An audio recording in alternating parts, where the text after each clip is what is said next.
Good day, this is Pastor Dominic from Evander Revival Center.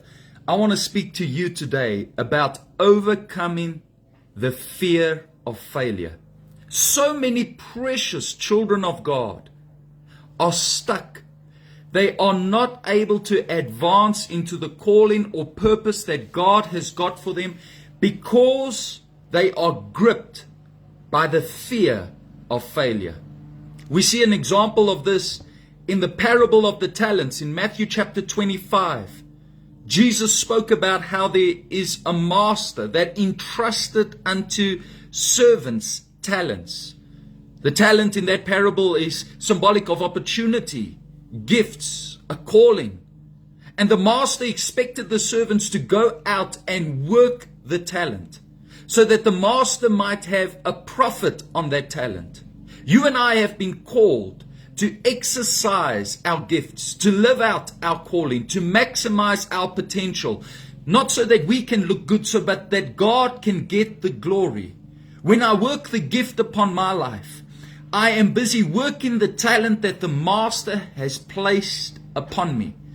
Are you working your talent? Are you maximizing your opportunities? Are you doing what you can with what you've got to bring glory unto God? The Bible says when the master returned, he wanted an account of what every servant did with the talents that he entrusted unto them. And one of the servants did not do anything with the talent. Why? The Bible says in Matthew chapter 25 verse 25, he answers the master and he tells the master why. He says, I was afraid. I was afraid. I was gripped by the fear of failure. The risk that came with trying to do something, with trying to work what you've given to me. That fear overtook me and it hindered me. And the Bible says he even told the master that he went and he hid and he buried his talent. You know, we've heard it said, and I want to say this to you.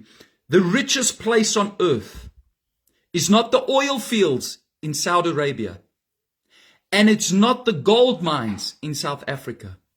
The richest place in the world is a graveyard, because in a graveyard, there are dreams that have never been realized. There are movies that have never been scripted.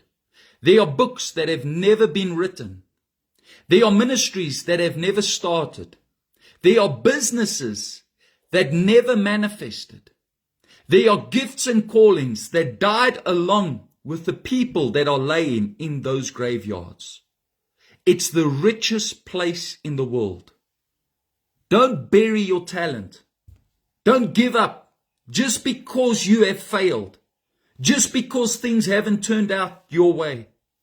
I want to read to you something that struck me. And these are famous failures that have taken place in the last century. Steve Jobs, at 30 years old, he was left devastated and depressed after being removed from the very company that he started.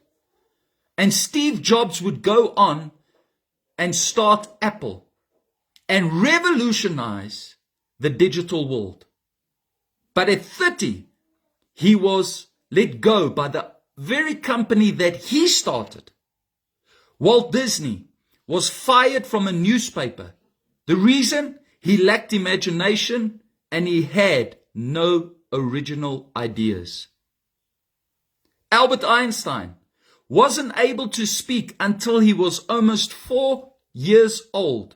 And his teacher said he will never amount to much. And yet, he's been considered the most intelligent man in the history of mankind. Oprah Winfrey was demoted from a job as a news anchor because it was considered that she was not fit for television. Michael Jordan, after being cut from his high school basketball team, went home, locked himself in his room and cried. And he became the greatest basketball player of all time. The Beatles were rejected by Decca Recording Studios, who said we don't like their sound, and they have no future in the show business. Every one of these individuals went on to become raving successes, leaders in their area of expertise. Why? Because they were willing to move beyond failure. The devil knows if he can get you trapped in the fear of failure, you will never move forward. Recently, I met a young man that got married, and he was a newlywed. Him and his wife have got so much potential. There's a bright future ahead. And I asked, when are you going to have children? And he replied and said, oh, I don't want to have children because the world is such a mess. And it's so expensive today to have children. What if we can't make it? What if we can't provide? What if it doesn't work out? You see, the what if holds so many of us back from God's best, from doing what God wants to do in our lives. I read something that really inspired me, and this was written by a man called Alec Zamora on Twitter. And he said this: your first workout will be bad. Your first podcast will be bad. Your first speech will be bad. Your first video will be bad. Your first anything will be bad. But you can't make your 100th without making your first. So put your ego aside and start. What has God placed upon your heart? What has God called you to do? Is there a ministry that God is calling you to? Is there a business that God has put in your heart to start? What has God placed upon your life, your heart to do? What is your talent? Don't allow the fear of failure to keep you back. Proverbs chapter 24 verse 16 says, though a righteous man falls 7 times, they rise again. Although a righteous man fails 7 times, although a righteous man stumbles 7 times, failure is a part of life. I noticed this in my 1-year-old. He's just recently learned how to walk. But as he started learning how to walk, do you know how many times he stumbled? Do you know how many times he fell? And luckily, me and my wife didn't over-spiritualize it and look at him and say, oh, it must not be God's will that he should walk. Look at how much he has fallen. Look at how he stumbled. No, we still believed, in spite of him falling and stumbling, that he will walk. And now he's walking more than ever. And he's becoming better and better at it. You see, he had to fail to become better. And failure can be either a stumbling block or a launching pad. It depends on your attitude. You can allow it to defeat you and hold you back, or you can choose to learn from it and move forward. God told Joshua in Joshua chapter 1, be strong and courageous as you go into the land of Canaan. Be strong and courageous. Why? Because he would have the temptation to be discouraged. He would have the temptation to be overwhelmed.